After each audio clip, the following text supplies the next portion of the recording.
Okay, welcome back to Ozarks Live. It's my favorite day of the week because it's finally time for Joy's Book Club.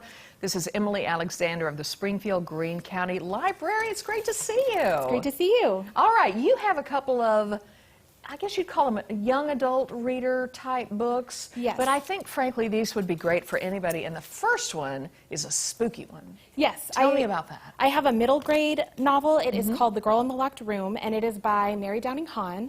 She is a prolific middle grade scary story writer. Right. And she's been writing books since 1979. So she has a ton of books out there for kids who like maybe more of a spooky story. This one is more of a classic ghost story. So it's about a young girl who moves around a lot, and her latest move has brought her and her family to this big, kind of scary looking house that is haunted. And so the story goes back and forth between the present and the past, where she tries to find and solve this mystery about why this girl and her spirit is kind of trapped in this locked room.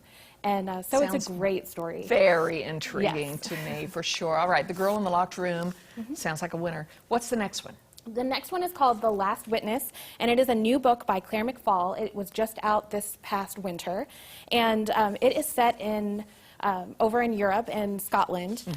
This is about a girl named Heather who a year ago went on a camping trip with 4 of her friends, and she is the only one who came back. And so for the past year, she has been staying at a psychiatric facility trying to get better, and the story begins with a psychiatrist interviewing her to try to find out what happened a year ago and why she's the only one who is the survivor of this camping trip. Okay, I thought the first one was going to be my pick, but now I'm thinking, ew, I don't know, that one, the one in the middle may be the one. It's a good mystery thriller with some paranormal aspects to it. Clearly, So. oh, and I love when you get into the paranormal business. Yes. All right, the other one is something you call a graphic novel. That doesn't mean it's graphic, you know, scandalous, but it means something completely different. Tell me about this one. So this one is Pumpkinheads by Rainbow Rowell, who is an author of both adult fiction and YA, and this is a YA title.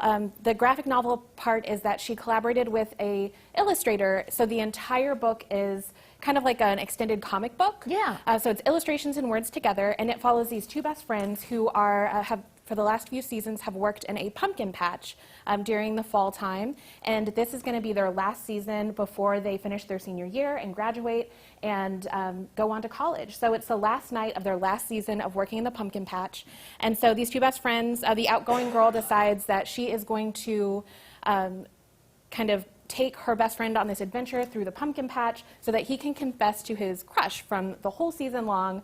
He wants to tell this girl that he likes her, and so they just visit all of these great spots throughout the pumpkin patch. So if you're missing getting to go to some of the fall festivals that maybe have been canceled lately, this book is going to give you all of those fall feels. The illustrations are so amazing. It's such a cozy book. I recommend grabbing your favorite cozy blanket and your favorite hot drink and just curling up and just enjoying this one. I love the way you said that, and as you can see, it's got all of these lovely illustrations in here.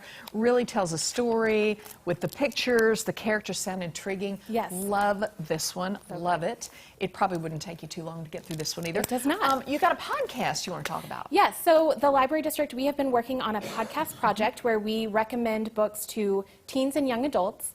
We've been working on it for the last few months, and we don't have a hard date yet for when it's going to be available to our patrons and to the public, but it's something that we're working on. And so if you are looking for more teen and middle grade book recommendations and read-alikes, keep your eyes peeled for that one, and we will let you know as soon as it's going to be ready for the public. Wow, what a great idea. I love a good podcast. I listen to them all the time.